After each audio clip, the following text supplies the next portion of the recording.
Breaking news Annamayya జిల్లా మదనపల్లిలో missing అయిన బాలిక దారుణ హత్యకు గురైంది.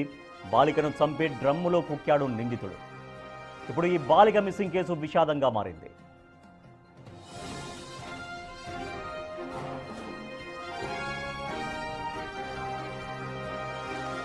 మదనపల్లిలో కాట్లాటపల్లి రోడ్డులో ఉంటున్న చేనేత కార్మికుడు గోపీనాథ్ కుమార్తె రిషికా ప్రియ బాలిక నిన్న సాయంత్రం 4:30 మిస్ అయినట్లు పోలీసులకు ఫిర్యాదు అందింది. వన్ టౌన్ పోలీసులు బాలిక ఆచూకీ కోసం పత్రికా ప్రకటన విడుదల చేశారు. జిల్లా ఎస్పీ డీఎస్పీ ఆదేశాలతో విస్తృతంగా గాలింపు చర్యలు చేపట్టారు. సీసీ కెమెరాల ఫుటేజ్ ఆధారంగా రిషికా ప్రియ డెడ్ బాడీ గుర్తించారు. పక్కింట్లోనే ఉన్న సైకో వ్యక్తే బాలికకు మాయమాటలు చెప్పి ఇంటికి తీసుకెళ్లినట్లు గుర్తించారు. అనంతరం బాలికను దారుణంగా చంపి డ్రమ్ములో కుక్కాడు. ప్రస్తుతం నిందితుడిని అదుపులోకి తీసుకున్నారు పోలీసులు.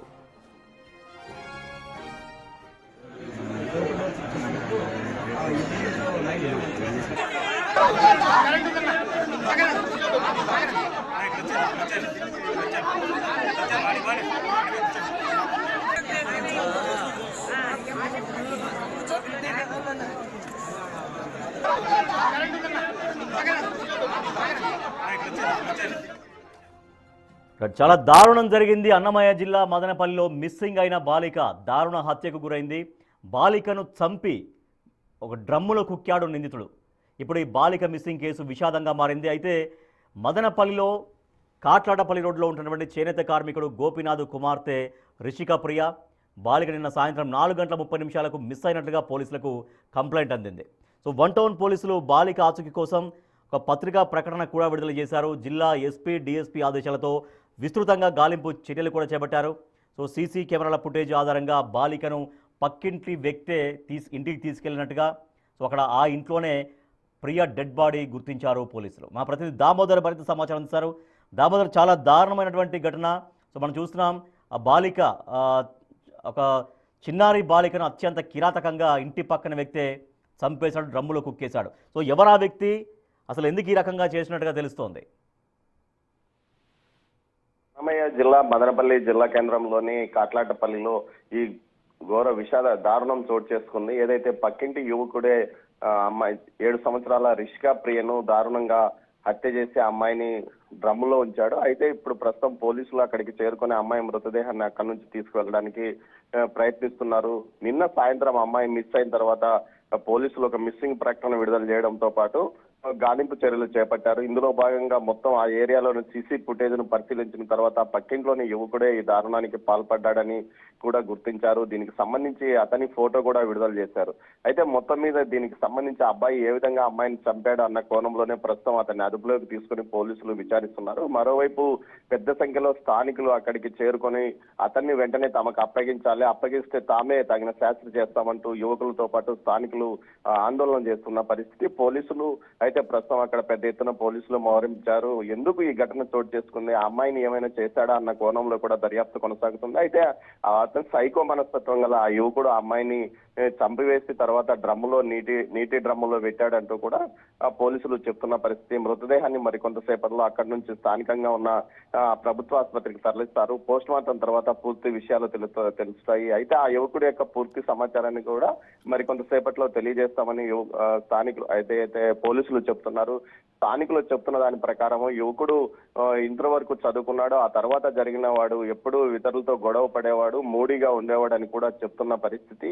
దీంతో పాటు చేనేత కార్మికుడైన గోపి యొక్క కుమార్తె, అతనికి ఒక కూతురు ఒక కుమారుడు ఉన్నాడు. పెద్దమ్మాయి, ఈ అమ్మాయికి 7 సంవత్సరాలు రిషికా ప్రియకు. ఆ అమ్మాయి అందరితోనూ చనువుగా ఉంటుంది. ఈ నేపథ్యంలోనే ఆ అమ్మాయితో మాట్లాడుతూ అమ్మాయిని నిన్న సాయంత్రం ఇంట్లోకి తీసుకెళ్లి అమ్మాయిని చంపి. దామోదర్, ఆ సమయంలో ఎవరు చూడలేదా? ఎందుకంటే సాయంత్రం పూట జరిగిందంటే సహజంగానే అది ఒక విలేజ్ గ్రామం కాబట్టి సహజంగా జనం అటు ఇటు తిరుగుతుంటారు, లేకపోతే ఇంటి ముందు కూర్చోవడం ఏదో జరుగుతుంటుంది.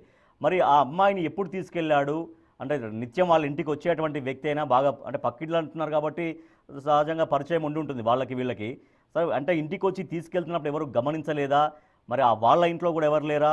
ఏంటి, ఇవన్నీ కూడా అనేక అనుమానాలు కలుగుతున్నాయి. దామోదర్, రామ్దాస్, ఏదైతే అది నా మదనపల్లి పట్టణంలోని ఒక చేనేత కాలనీకి సంబంధించిన ఏరియా. మొత్తం చేనేత కార్మికులు ఆ ప్రాంతంలో నివాసం ఉంటున్నారు. ఆ సమయంలో వారు చాలా మంది చేనేత మగ్గం నేసే పనిలో ఉన్న సందర్భంగా పిల్లలు మాత్రమే బయట ఉంటారు. ఆ సమయంలోనే వీరిని ఈ పాపను తీసుకుని వెళ్ళాడని పోలీసులు అనుమానిస్తున్నారు. దీనికి సంబంధించి సీసీ ఫుటేజ్ ను కూడా ఆ ప్రాంతంలో ఉన్న దుకాణాలతో పాటు ఏదైతే సిల్క్ హౌస్ లో సీసీ ఫుటేజ్ ను కూడా పరిశీలించిన తర్వాతనే అతను అమ్మాయిని తీసుకువెళ్లాడని ఉదయానికి గుర్తించారు. ఆ తర్వాత అతన్ని తమ అదుపులోకి తీసుకుని విచారించగా అప్పుడు అసలు విషయం బయటపడింది. ఎందుకు తీసుకెళ్లిన సమయంలో ఎవరు అక్కడ లేనట్లు కూడా గుర్తించారు. మొత్తం మీద అయితే ఆ ఇంటి అదే కాలనీలోనే పక్కిల్లు కావడంతో అందరూ సఖ్యతగా ఉండేవారని తెలుస్తుంది. కానీ ఇతను విపరీత మనస్తత్వం గల వ్యక్తిగా స్థానికులు చెప్తున్న నేపథ్యంలో ఈ అబ్బాయి హత్యకు పాల్పడ్డాడు యువకుడే అని కూడా పోలీసులు ఇటువంటి వ్యవహారాలైన పైన ఉన్నట్టుగా తెలుస్తుందా దామోదర్? గతంలో కూడా ఈ అబ్బాయి ఎవరైతే అంత దారుణానికి ఒడిగట్టాడో అసలు ఇటువంటి క్రైమ్ ఏమన్నా తనకు గతంలో ఉందా? ఎవరు తన గొడవలు పడేవాడా? ఇందాక మీరు చెప్తున్నారు చాలా మూడీగా ఉండేవాడు, కొంత గొడవలు అంటే గొడవలు ఏ స్థాయి గొడవలైనా పోలీస్ స్టేషన్ దాకా వెళ్ళే గొడవలా, లేకపోతే తన నేచర్ ఎట్లాంటిది? గతంలో ఏమైనా క్రైమ్ ట్రాక్ రికార్డ్ ఏమన్నా ఉన్నట్టుగా చెబుతున్నారా? గతంలో అతని మీద కేసులు నమోదైన పరిస్థితి లేదు రాజేష్. కేవలం ఆ కాలనీలోనూ అటు స్నేహితులతోనూ విసురుగా మాట్లాడడము, దురుసుగా వ్యవహరించడము, చిన్న చిన్న గొడవలకు దిగడము, అంటే ఆ ఏజ్ లో కొంత విపరీత మనస్తత్వంతో వ్యవహరించేవాడని సమాచారం. అందులో భాగంగానే అతను గొడవలకు దిగేవాడని కూడా తెలుస్తుంది. అయితే అది పోలీసుల వరకు వెళ్ళిన పరిస్థితి లేదు. కొంత మూడిగా ఉండడంతో చిన్న చిన్న గొడవలకు దిగడంతో ఇది మామూలు వ్యవహారంగానే భావించిన నేపథ్యం. అయితే ఒక్కసారిగా ఆ అమ్మాయిని తీసుకెళ్లి చంపేసే అంత గొడవ ఎందుకు వచ్చింది? ఏదైనా గోపికి ఇతనికి మధ్య ఏదైనా గొడవ జరిగిందా అన్న కోణంలో కూడా పోలీసులు ఆలోచిస్తున్నారు. ముఖ్యంగా పక్కింట్లో వారు కాబట్టి చిన్న చిన్న గొడవలు జరిగే అవకాశం ఉండడంతో ఈ నేపథ్యంలో వారి మధ్య ఏదైనా గొడవ జరిగింది. ఈ మధ్య కాలంలో వారి మధ్య జరిగిన గొడవల పైన కూడా పోలీసులు విచారిస్తున్నారు. దీంతో పాటు స్థానికులను కూడా విచారిస్తున్నారు అతని మనస్తత్వం మీద రాజేష్. సో తనను ఎప్పుడు అదుపులోకి తీసుకున్నారు దామోదర్? అంటే తను ఆ పని చేసిన తర్వాత, ఆ దారుణం చేసిన తర్వాత ఇంట్లోనే ఉన్నాడా, పారిపోయాడా? పారిపోతే పట్టుకున్నారా, లేదంటే ఇంట్లో ఉంటే పట్టుకున్నారా పోలీసులు? అతన్ని ఏదైతే సీసీ ఫుటేజ్ ద్వారా ఉదయాన్నే సీసీ ఫుటేజ్ ను నిన్నటి నుంచి అమ్మాయి మిస్ అయినప్పటి నుంచి ఎస్పీ ఆదేశాల మేరకు స్థానిక డిఎస్పీ నాయకత్వంలోనే 2 టీములు అమ్మాయి ఆచూకీ కోసం బస్టాండ్ తో పాటు ఇతర ప్రాంతాలకు గాలించారు. అదే సమయంలోనూ సీసీ ఫుటేజ్ ను పూర్తి స్థాయిలో పరిశీలించిన తర్వాత అతను ఏదైతే అమ్మాయిని తీసుకువెళ్ళినట్లు గుర్తించిన వెంటనే ఈ రోజు తెల్లవారుజామున అతన్ని అదుపులోకి తీసుకున్నది. సుమారు 2 గంటల పాటు పోలీసులు అతన్ని పూర్తి స్థాయిలో విచారించిన తర్వాత తాను అమ్మాయిని చంపివేసి తన ఇంట్లో ఉన్న డ్రమ్ములో ఉంచినట్లు గుర్తించే సమాచారం తెలుసుకున్నారు. అంటే ఈ రోజు తెల్లవారుజామునే అతన్ని అదుపులోకి తీసుకున్నట్టు తెలుస్తోంది రాజేష్. మొత్తం మీద అయితే అతని వ్యవహార శైలి, అతను గొడవలు పడే వ్యక్తి కావడము అన్న కోణంలోనే ప్రస్తుతం అనుమానిస్తున్నారు. అయితే ఏదైతే అమ్మాయి రిషికా ప్రియ తండ్రితో ఏమైనా ఈ మధ్య కాలంతో గొడవ పడ్డాడు, అదేవిధంగా కుటుంబ సభ్యులు ఏమైనా వారు పక్కిళ్ళు కావడంతో చిన్న చిన్న గొడవలు ఏదైనా పడ్డారా అన్న కోణంలో కూడా దర్యాప్తు చేస్తున్నారని తెలుస్తుంది. మొత్తం మీద అయితే ఇతను విపరీత మనస్తత్వం కలిగిన, సైకో మనస్తత్వం కలిగిన వ్యక్తి అని స్థానికులు చెప్తున్న పరిస్థితి కనిపిస్తుంది. సో వాళ్ళ తల్లిదండ్రులు ఎవరు లేరా దామోదర్? ఇప్పుడు ఆ నిందితుడు ఎవరైతే ఉన్నారో వాళ్ళ పేరెంట్స్ ఎవరు లేరా? వాళ్ళ పేరెంట్స్ ని ఏమైనా విచారించారా పోలీసులు?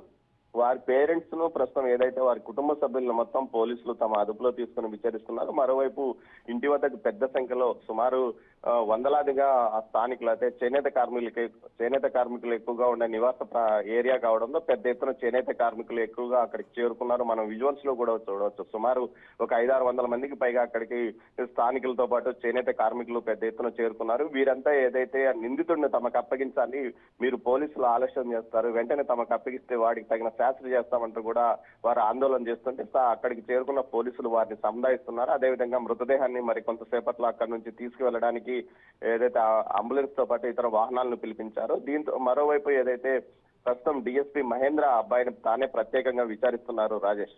Right, thank you Damodar. Annamayya జిల్లా మదనపల్లిలో మిస్సింగ్ అయిన బాలిక దారుణ హత్యకు గురైంది. మనం చూస్తున్నాం బిగ్ టీవీ స్క్రీన్ పైన. అతడే, ఆ నిందితుడే ఆ ముక్కు పచ్చలారని ఆ చిన్నారిని చంపేసి డ్రమ్ములో కుక్కేశాడు. చాలా దారుణమైనటువంటి ఘటన ఇది. సో గతంలో కూడా అంటే ఎన్నో సందర్భాలు ఇటువంటి జరుగుతున్నాయి. కనీసం ముక్కు పచ్చలారని పిల్లల్ని ఈ రకంగా చంపేస్తున్నటువంటి ఉదంతాలు మనకు కనిపిస్తూనే ఉన్నాయి. సో నిజంగా అసలు ఇంటి పక్క వాళ్ళే ఈ రకంగా ఇంతటి దారుణాలకి ఒడిగడుతున్నారంటే అసలు ఎవరిని నమ్మాలో ఎవరిని నమ్మకూడదో అర్థం కానటువంటి పరిస్థితి. సో ఎవరు మన చుట్టూ ఉండేటువంటి వాళ్ళు ఎవరు సైకోలుగా ప్రవర్తిస్తున్నారో, ఎప్పుడు వాళ్ళ సైకోయిజం బయటపడుతుందో అర్థం కానటువంటి పరిస్థితి. సో మనం చూస్తున్నాం అక్కడ వందలాది మంది అక్కడికి వచ్చారు. అక్కడ ఆ బాలిక చనిపోయిందని తెలిసిన తర్వాత వాళ్ళ ఇంటికి వచ్చారు. మనం చూస్తున్నాం ఆ ఇంటి పక్కన ఉన్నటువంటి ఆ వ్యక్తే ఆ బాలికను మాయ మాటలు చెప్పి ఇంట్లోకి తీసుకెళ్ళి చంపేసి డ్రమ్ములో కుక్కేశాడు అన్నటువంటి ఈ విషాదకరమైనటువంటి వార్త విని అందరూ కూడా అక్కడికి వాళ్ళ అమ్మాయి వాళ్ళ ఇంటి దగ్గరికి తరలి వచ్చారు. సో బాలికను చంపి డ్రమ్ములో కుక్కాడు ఆ నిందితుడు. ఇప్పుడు పూర్తిగా ఆ బాలిక కేసు విషాదంతంగా మారిపోయింది. కాట్లాటపల్లి రోడ్లో ఉంటున్నటువంటి చేనేత కార్మికుడు గోపీనాథ్కు 2 పిల్లలు. సో దాంట్లో ఆ గోపీనాథ్ ఆ 2 పిల్లల్లో కుమార్తె రిషిక ప్రియ నిన్న సాయంత్రం 4:30 సమయంలో పోలీసులకు కంప్లైంట్ ఇచ్చారు. అంటే తన బాలిక కోసం తన అమ్మాయి కోసం వెతికితే ఎక్కడ కనిపించకపోవడంతో చివరికి పోలీసుల్ని ఆశ్రయించారు. సో పోలీసులు ఫోకస్ చేశారు. సో బాలిక ఎటు వెళ్ళింది, ఎవరన్నా కిడ్నాప్ చేశారా, తీసుకెళ్లారనే దాని కోణాలపైన విచారించి ఆ పక్కింట్లోనే ఉంది అనేటువంటి ఆధారాలు సేకరించారు. సీసీటీవీ కెమెరాల ద్వారా పక్కింట్లోకి వెళ్ళినట్టుగా గుర్తించారు. సో దీంతో వెళ్ళి చూడగానే ఆ డ్రమ్ములో బాలిక శవమై ఉంది. సో దీంతో ఆ నిందితుడిని అదుపులోకి తీసుకున్నారు పోలీసులు. ప్రియ డెడ్ బాడీని గుర్తించారు. పక్కింట్లో ఉన్న సైకో వ్యక్తే బాలికకు మాయమాటలు చెప్పి ఇంట్లోకి తీసుకెళ్లి ఈ రకంగా చేసినట్టుగా గుర్తించారు. ప్రస్తుతం నిందితుడిని అదుపులోకి తీసుకున్నారు పోలీసులు.